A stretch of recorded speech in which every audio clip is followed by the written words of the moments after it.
His name's Phil. And his name's Tim. And this is Tim and Phil Talk About Games. A podcast where Tim and myself get together and talk about games we have recently played and discuss topics in the world of gaming. This episode, we're strapping on a tool belt, getting our mine on, and taking a trip into space! As we build some blocky spaceships in the Steam Early Access game, Space Engineers. Continuing our tenuous space theme, we'll also be having a look at the sci-fi bootlegging tower defense gameplay of Space Run. Cool. Alright, yes, this is once again Tim and Phil Talk About Games, episode 22. We're up to episode 22. It's quite a lot. It's I like it. As per usual, we are broadcasting to YouTube as well as the ordinary podcast. So if you want to check us out on YouTube, you can do that. We usually have gameplay of the games that we are looking at. So even if you listen to the podcast and you want to see what the gameplay of the games is, you can always go to YouTube and mute us and just look at the pretty Look at the pretty pictures. So we are talking about two space-themed games, very different gameplay, but they are both set in the vast reaches of space. The inky black void. The inky black void, out there in the inky night, as a certain other podcaster would say. So before we got started, we just want to give our shout-outs at the start of the show now, because we feel that putting them at the end of the show maybe... No one's listening then. Well, pretty much. By the time we get to around about an hour, I think most people have tuned out. So we wanted to get it out of the way straight away and say thank you to people for interacting with us in various ways, shapes and forms. So first up, we wanted to say thank you for Elaine for following us on Facebook. We both know Elaine from university, and she's a lovely, lovely, lovely girl. So thank you for following us. Hopefully you won't find us too boring. We also wanted to say thank you to Sandy for gifting me a copy of Space Run. So this is actually it's a requested review. She actually sent me the game and said, hey, can you check this out, because I'm not sure if I want to play it and I don't have the time to devote to it if it's not good. So I don't quite know how that works, but we got she gifted me the game, which was really, really nice of her. Yeah, so, much appreciated. So yeah, I will make sure to let her know how the game is in this episode.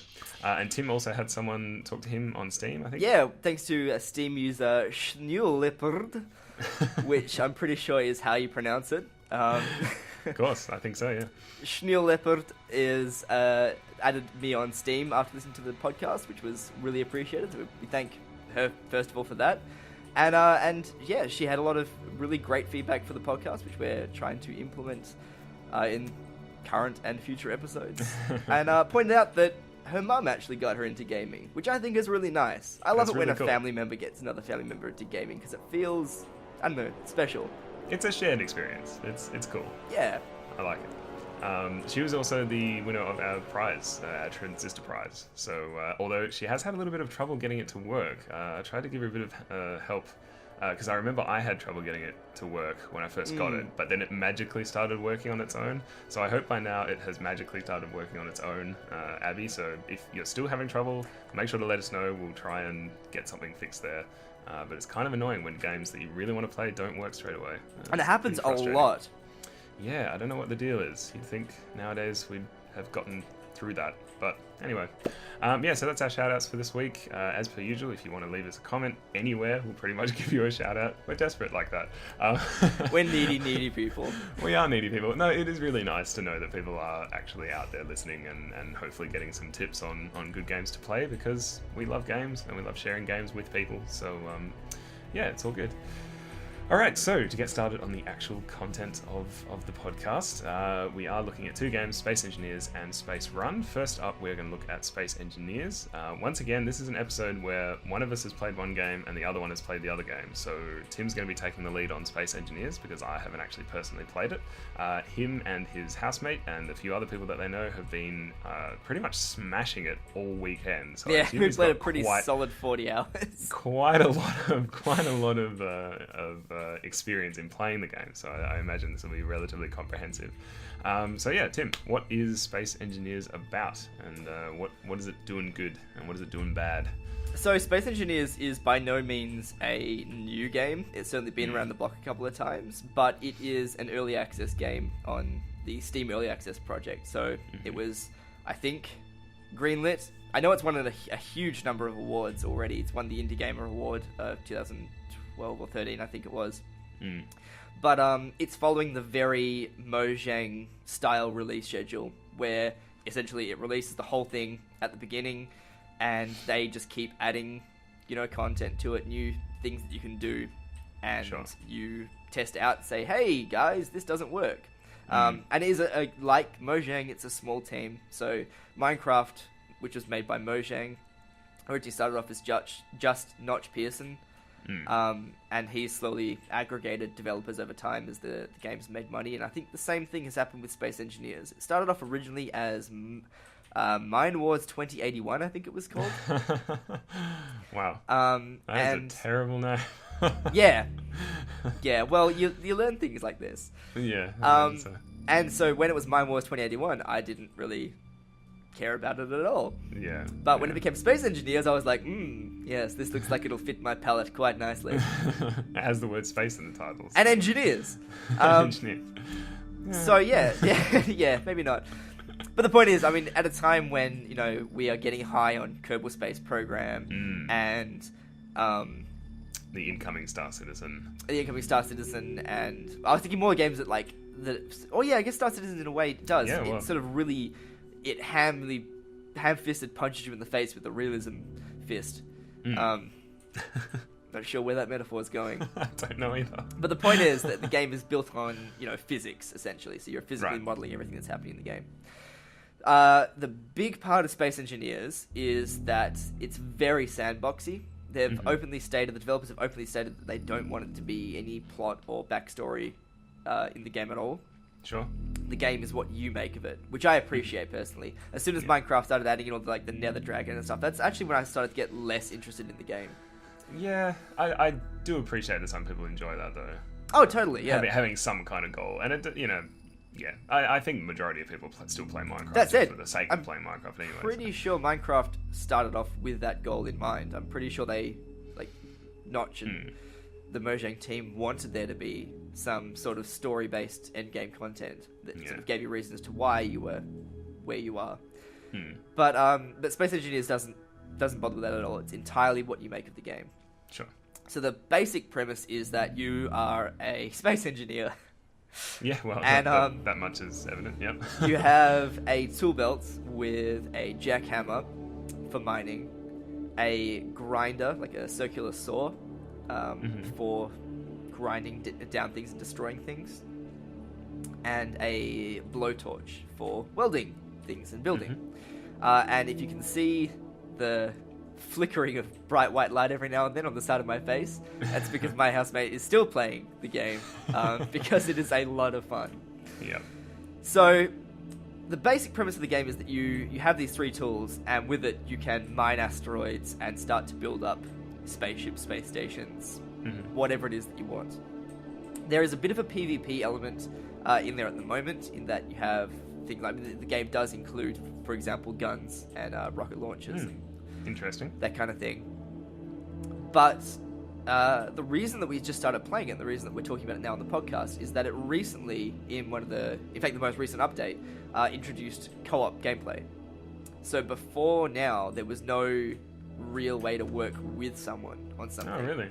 So they've now added in co-op functionality, which has things like factions. So you can start up a faction and assign ownership of blocks. Oh, that's cool. Which is pretty cool.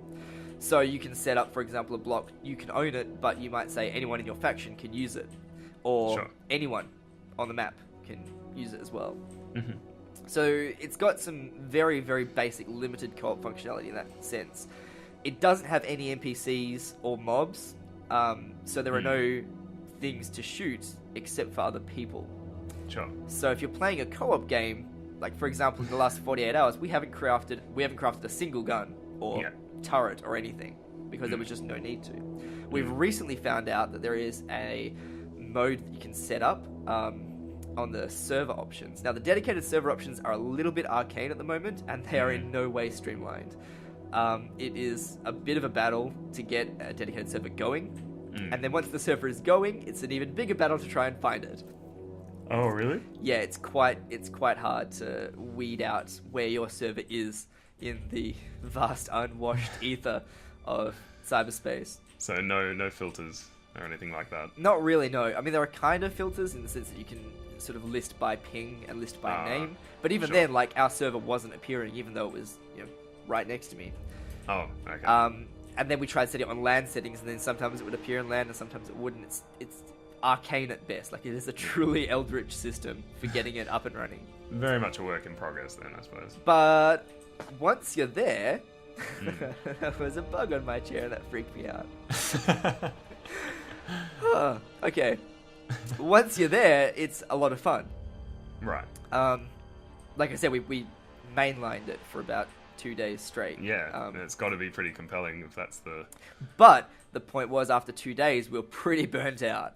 Oh, So, really? yeah, we'd reached sort of like the end state of the basic level of stuff in 2 days.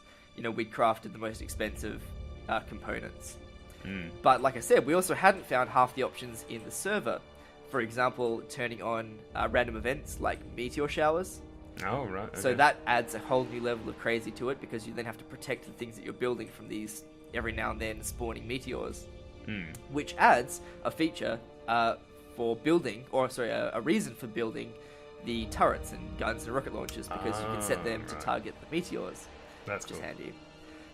And there's also things like you can set random cargo ships, derelict cargo ships, to drift through the system that you're mining in. That's cool. And that's pretty cool as well. We haven't fully, eked that one out yet to see exactly how well it's implemented. I found one in single player that sort of drifted through and kind of threw me like, what is this? What is solar sail? Why is that random text hovering on my screen? And when you fly far enough towards it, you're like, oh, it's a little unmanned solar drone. That's pretty cool. Yeah. But so far, from what I've gathered, the things you find on these derelict cargo ships are still things that you can just craft normally anyway. So, right. Okay. It'd be nice if there was. It's not necessarily anything particularly special that you would seek out, kind of thing. It'd be nice if there was something like blueprinty or some unique item that only spawns on certain cargo ships and gave you a reason. Even if it's just cosmetic or something like that. Yeah. The other thing was that the basic settings for the server put you in a bizarrely tiny world. Oh, really? Yeah. So the basic settings put you in a world where there is, I think, 4 to 6 main asteroids and a couple little orbiting asteroidlets around it. And that's, at first, feels really like, getting off the first asteroid is a big achievement. Oh, right. Okay. But once you're off that first asteroid, you're like, oh, my sandbox is actually really small. And it's not so much see the walls. Well, see, that's the thing, right? The skybox is quite well done, because it does look like the place you're in is populated with asteroids. However, when you get lost enough, like I did, you find out pretty quickly that the skybox is just a skybox, and none of those asteroids are reachable in any way, shape, or form. Right, okay. So, and when you do get far enough away from, like, the point of origin of the system, the creases in the skybox are actually visible. Oh. And that's a little bit jarring to get far enough out and go, oh, I see 4 walls on either side of me, or 6 walls, I guess, in space. Yeah. So that was a little bit jarring at first. Yeah. So how well implemented is the actual co-op experience? Like, if you and Aiden and a couple other people wanted to sit there and build like a giant spaceship, like, how easy is it? Is there like annoying things that happen, or is it relatively smooth? It's pretty smooth. It's a pretty cool system. So what you do essentially is... Yeah, how does the clicking together work? Because some of the structures that I've seen people make look pretty involved. Like, it's not just blocks. Like, so Minecraft is a game that's based on what's called voxels, essentially. Yeah. They're volumetric pixels. So everything is made up of these arbitrarily same-sized blocks. Now, Minecraft's not a true voxel game, because, for example, the player's avatar and the various mob spawners in the game don't use that same resolution of the blocks. Yeah. But the concept is there. Space Engineers is similar, but rather than being voxel-based, it's actually based around volumetric deformation. So there is there are grids in the game. There's a 1x1 grid and a 3x3 grid, and that's the small grid and the large grid respectively. Mm-hmm. So everything that you build essentially conforms to either the 1x1 small grid or the 3x3 large grid. Right. But everything that is in the game is also capable of being volumetrically deformed. And what that means is that if you have, for example, a cube, you can chamfer a corner or an edge to make a triangle, or a bezeled cube that has one of the corners taken off. Yeah. And that allows you some really complex geometric shapes as well, because you can start to put them together to create, approximations of spheres and circles and those kind of things. So that's pretty cool as well. That kind of stuff. Yeah. But it goes further than that, because once you damage something, there is a further state of volumetric deformation. So everything within its cube can also be deformed in arbitrary and what appears to be procedural ways as well. That's kind of cool. So for example, so when you're mining an asteroid, you might mine out chunks of it here and there, but it's actually deforming itself like a, if you're not familiar with terms like procedural deformation, it's like when you put a plastic container in hot water, and you're using like a low-grade PVC or PFC plastic, and it starts to sort of crumple in on itself in that sort of weird, plasticky way. Like when you heat up a bottle over a flame or something, it starts to deform itself and go weird and crunched up and small. And that's what the game allows it to do with its voxels, so to speak. And that's a pretty cool effect, because when you're mining, it actually feels pretty, good. Like the haptic response of the mining is really, really positive. Can you tunnel through stuff? Oh yeah, absolutely. And you can like separate things. Like if you're building that's a kind ship, of what I was going after. Yeah. And you cut down the middle of it, for example, the ship will break into two, that's kind of cool. independent halves, sort of thing. Yeah. And it is, and you get some really cool sort of situations with that, or not so cool, but a cool in retrospect. Right. For example, you might accidentally saw off the nose to your own ship, and then your landing gear floats off into space, and you're like, God damn it, I needed that! And you chastise the game, but really you only have yourself to blame, because you were the one that sawed it off. Yeah. So, I mean, there are pros and cons in there. The other, some of the cons at the moment is that while there is a 64-bit client and a 64-bit server, I'm pretty sure they're only using single-bit precision, not double-bit precision. Okay. So if they were using 64-bit precision, there wouldn't be quite as many issues where... So if you play, for example, Kerbal Space Program, you'll notice that if you have a very complicated ship and you try and move it too quickly, you get these very weird sort of daddy long legs on acid effects, where, bits of the ship sort of pull away and go at weird directions, and, it looks like daddy long legs might look if you were high on acid. And so that can be a little annoying at times, but again, this is an early access game. They are still in the process of putting it together and making it a game. Sure. The developers also did an AMA on Reddit not too long ago. I think it was about 3 months ago. Sure. And if you go through the Reddit Q&A on that, there's some pretty cool little insights into it as well to see where they're going in the future with it. The big thing for them is that they take player feedback very, very seriously. If you say, I would like to do this in the game, they will genuinely look into being able to let you do that. They have said that there is no end game that they have in mind, and they will never stop developing it so long as you have good ideas. Yeah, see, I would really actually kind of be interested in, more so than Minecraft, I think that starting people off at the corners of a large server and just going... destroy each other would actually be really fun. There is a scenario called the two platforms, and that is a red platform and a blue platform separated by a small asteroid field, where the objective is to just destroy the other person, I guess. Yeah. The PvP side of things never really interested me too much. I just feel if you had enough if you had enough people on each team, it would actually be really, really fun, because you'd kind of have this back and forth of building turrets, and then it would be that very sort of race paintball effect where you've got a team of 8 and a team of 8 sort of trying to outdo one another. Yeah, that could be a lot of fun, but with 2 people really or even 4 people, I think the co-op probably not sort of reigns supreme there. Yeah, true.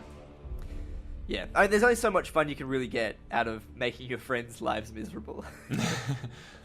That's pretty much for infinite most fun. people. You obviously haven't played too many competitive esports. Well, no, I have, and that's the point. Is that I don't play them very often because of that exact reason. I mean, I love worms, and that's an example, I guess, contrary to my own likings in that sense. Yeah. But I don't know. There's something different about it in that respect. Well, I suppose space engineers, it takes quite a while to build up something, and to have someone come along and destroy it would just suck. Oh yeah, it'd really suck. Yeah, and it would. If you were doing the PvP in that sense, there would have to be like it'd revert back to that almost kindergarten frame of mind where you'd have to have like time out every now and then. To rebuild. To rebuild. Like, wait. You know, okay, you've killed me, Barleys. I need to put my ship back together because everything hurts. Yeah, I suppose our competitive space itch will be scratched by Star Citizen in the future. Oh yeah. So. And I'm dying to talk about that again because the multiplayer has just started to roll out on that. So maybe in a future episode.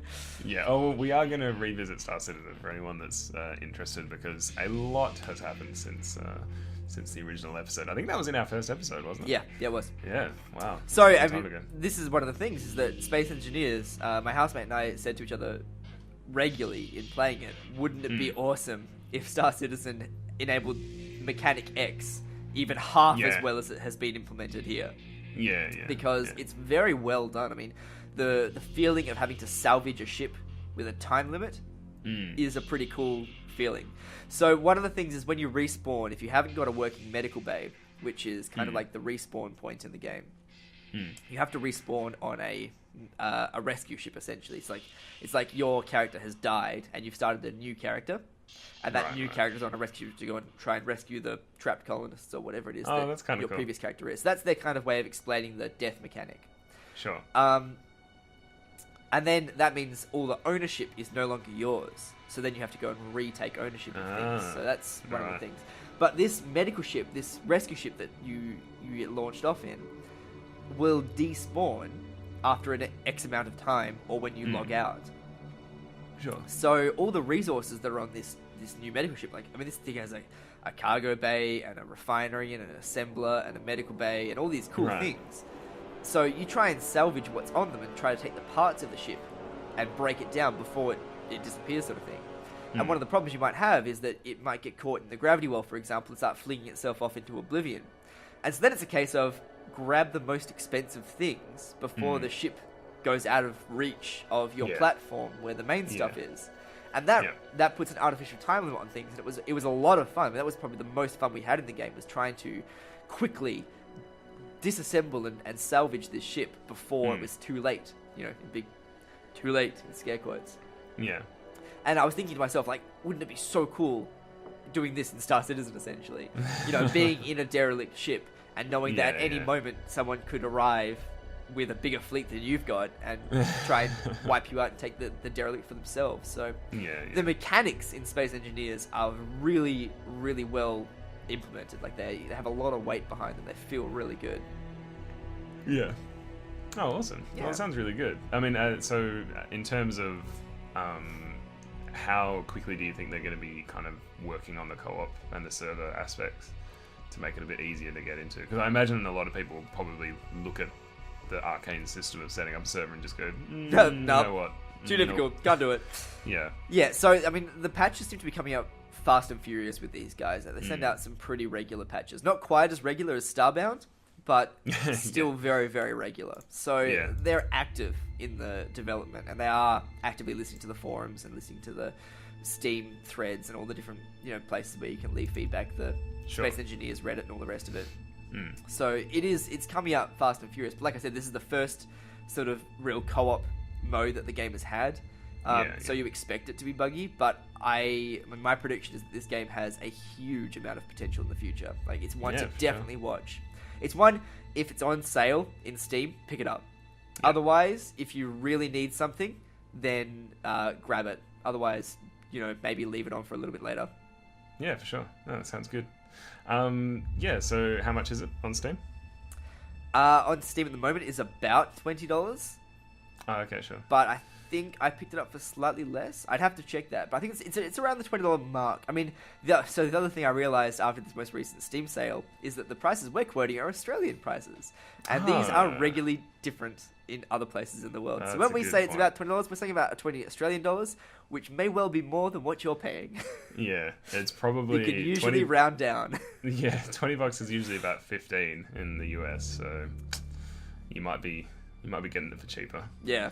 Anyway, one to put on your wish list. If you're not totally and utterly sold, if you're not a massive space nerd like Tim, then maybe maybe put it on your wish list. No one is a massive space nerd like me. wait until the server. Wait until the sales come up. But yeah, no, that sounds really, really cool. Anything more to add before we move on to Space Run?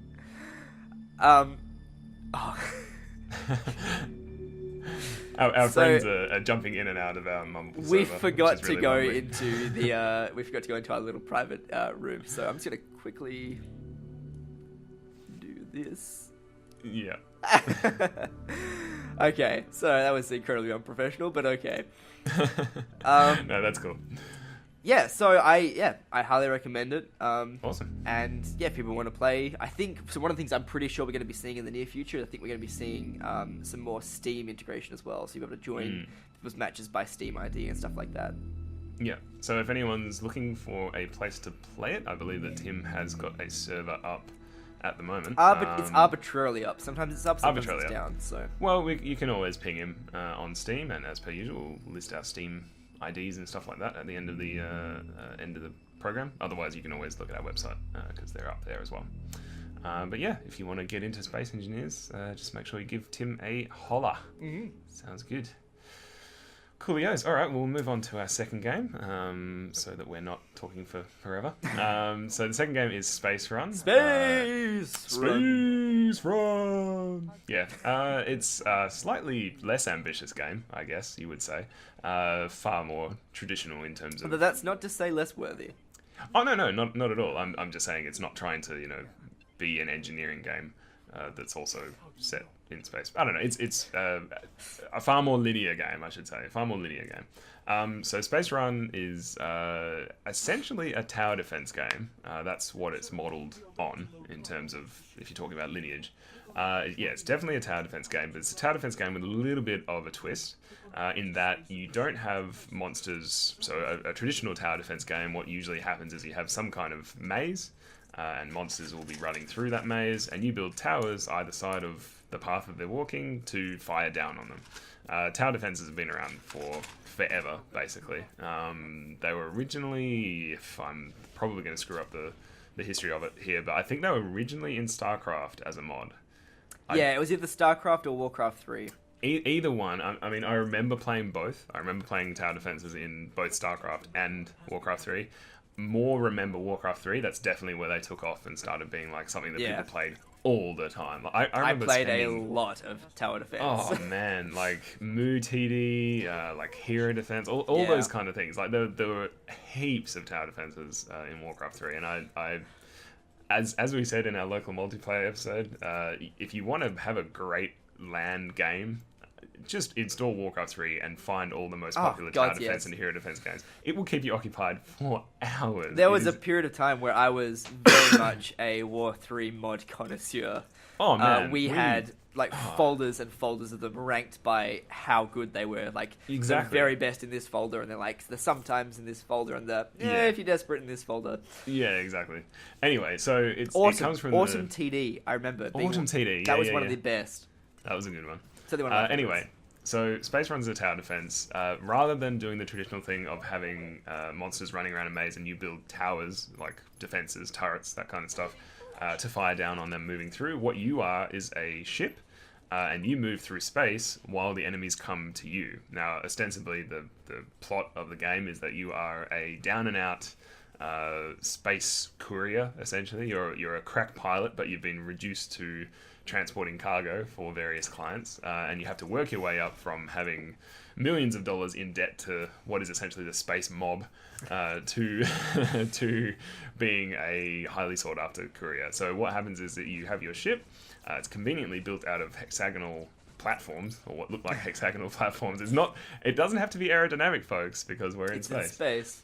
Exactly, and conveniently confined to the two-dimensional plane. So you're kind of looking top down to your ship, and it's you have to place cargo on it and place laser defenses and shields and that kind of stuff in particular ways, such that you can take on the guys that are going to be coming at you from all angles. So it's kind of like the reverse of the movement of a tower defense. So rather than stuff going along, they're coming to you. It works really well. It's actually a really good game to sit down and play a couple of rounds of. Again, it's less of a game that you mainline like Space Engineers and spend 40 hours over a weekend. More of a game that you can sit down, play, a couple of rounds, finish a couple of the story quests, and then kind of, leave it for another day kind of thing. Like it's a little bit more casual, a little bit more easily approachable.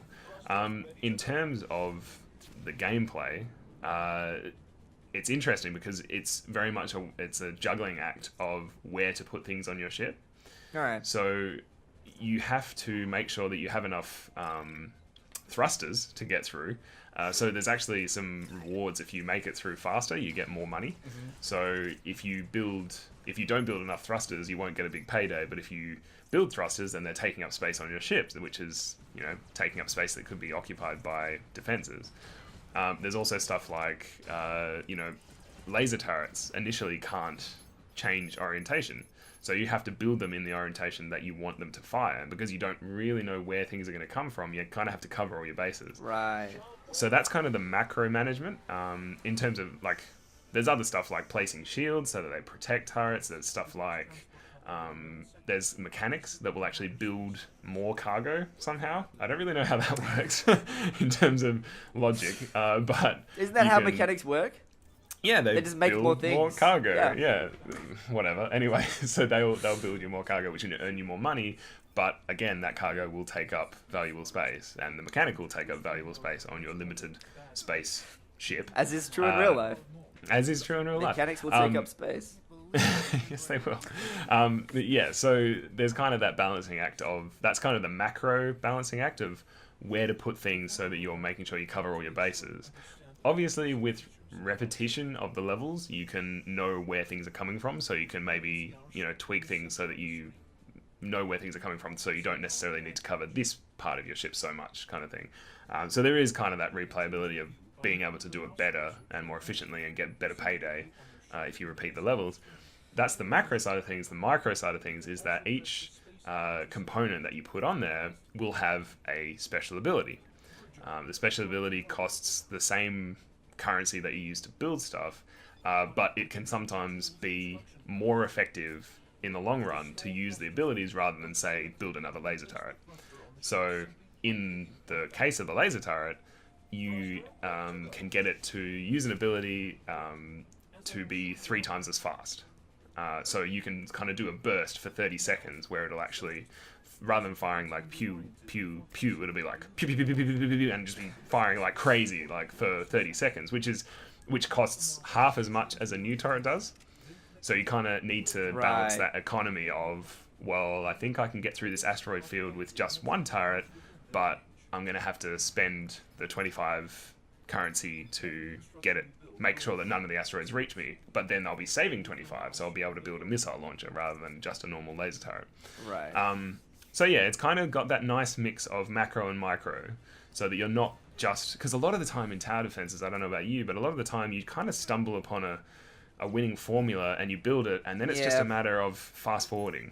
Yeah, waiting for all the creeps to gradually drop away. Yeah, appear and die. Whereas in this game, there is no fast forward button for a start, and you do need to be actively paying attention to where things are, because it seems like the way the game's going, I've only put about 2 hours into it so far, so I haven't, by no means am I a master of this game like Tim is of Space Engineers. I wouldn't say that either. But it seems like they're going towards the point at which, like, the end game will be, you build all your stuff at the start, and then it's just all about how you're going to orient your turrets and how you're going to use the special abilities effectively, so that it's not necessarily about hanging back and just watching things, run into your sword kind of thing, like fall on your sword spaceship. So yeah, it it's really good. The storyline is fine. It's serviceable. There's quite a bit of humor because you have kind of an android offsider, and he's pretty good. He makes he's your typical dour servant, essentially. Yeah. Which is quite nice. The annoying thing is that your character is called Buckman, which is just the worst. Like, anyway, I know that probably the reason why they only made one protagonist and the reason why they probably only made it male is because they probably had limits on how much money they could spend on voice acting, and it seems like, if I'm correct, it sounds like the voice actor is the same for quite a few of the male characters. So, you know, there's that. Obviously, there's female characters in there. The owner of one of the biggest corporations in the galaxy is female, so that's good. There's at least a little bit of equality, but yeah, it's the voice acting is a hard thing too, because it's very hard to get it done right. Like if you want the money on it, sure, it's fine. You can go out and you can hire and you can take the time to audition people and say, you know, I'll take the best person that we can afford, sort of thing. Yeah. When you're just modeling, like there's if your game is essentially based on things like, for example, text, there is no reason not to have a good variety of characters, whether they be male, female. Yeah, exactly. You know, what race, gender, everything like that.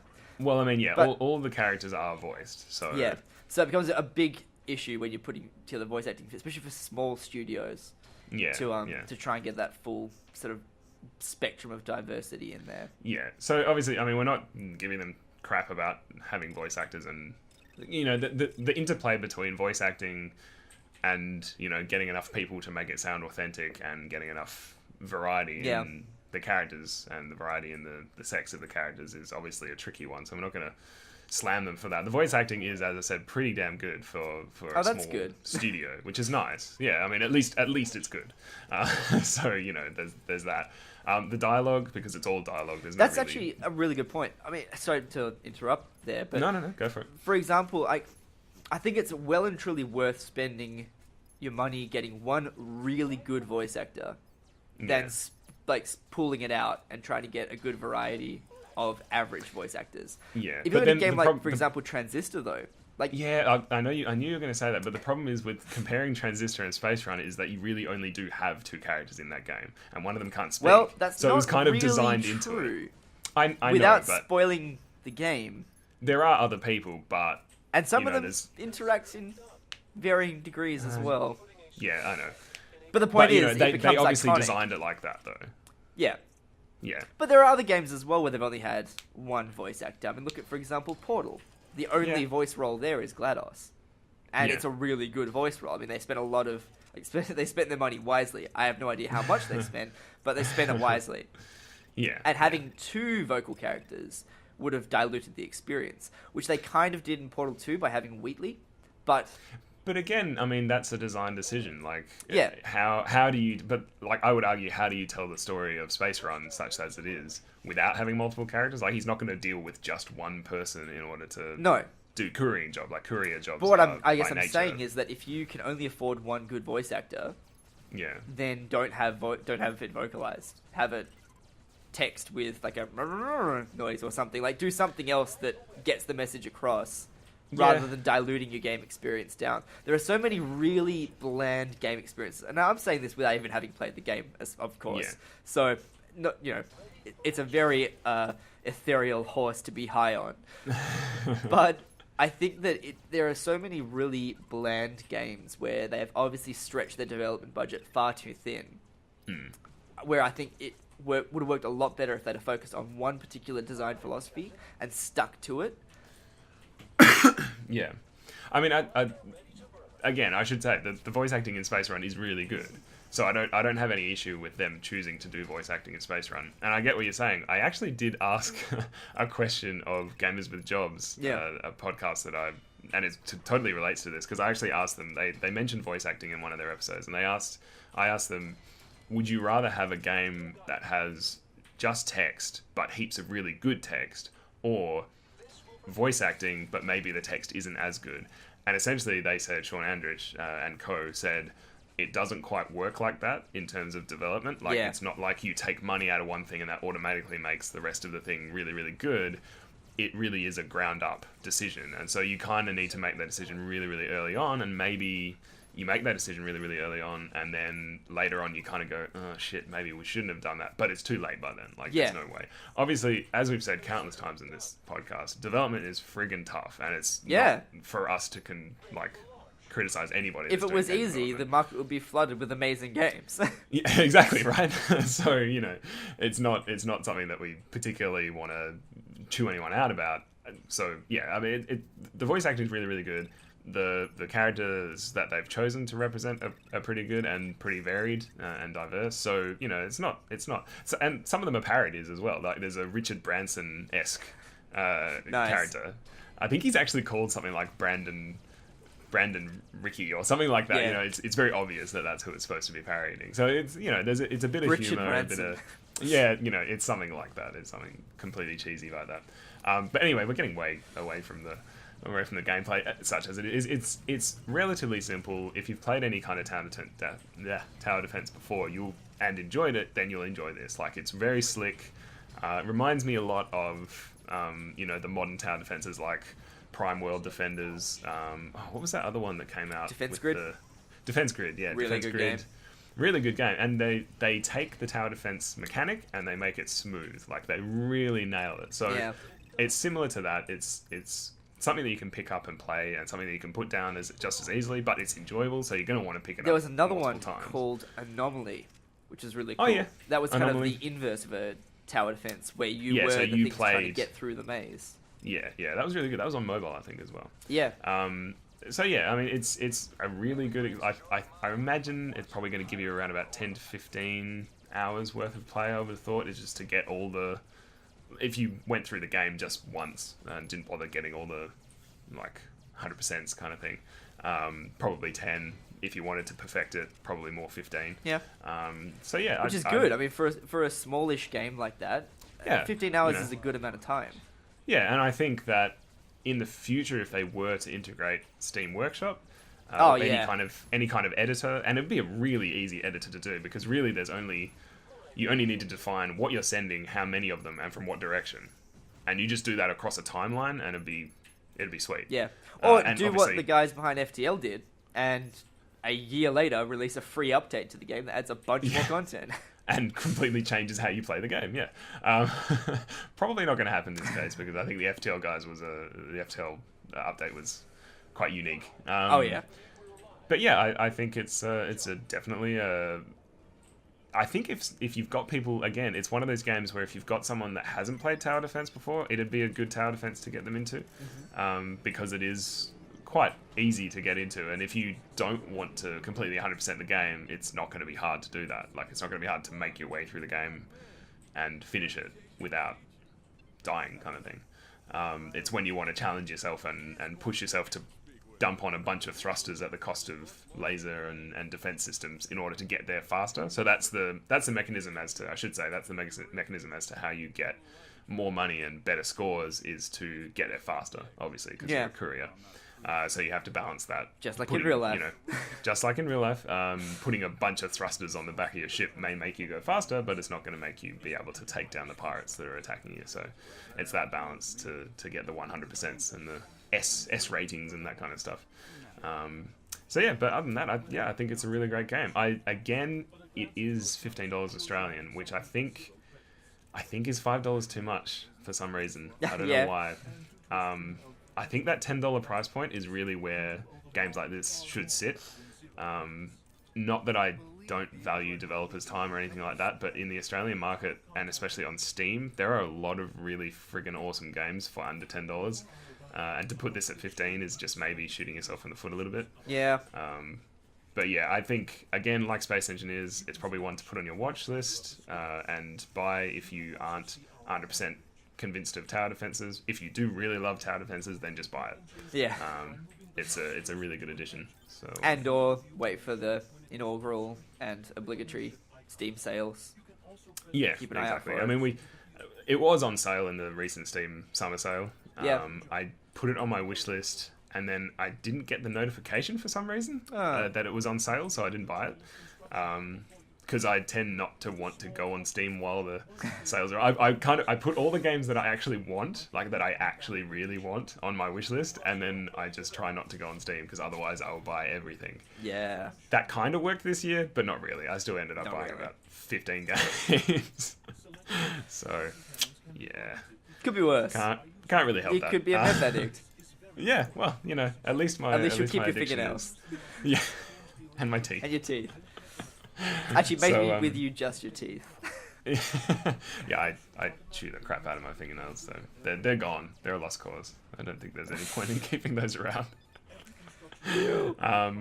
Yeah, cool. Well, I think that should probably do it for us for today. It's a slightly shorter episode. You'll be pleased to note, listeners. Your tired ears. Yeah, I am actually really tired today. I'm yeah, you sound knackered. Thanks. You're welcome. I'd say you look it, but I can't see you. Yeah. People might not know this. We actually got a couple of comments saying that we do really well for people that are talking over Skype. We don't talk over Skype. Yeah. we can't see each other when we're doing the YouTube video.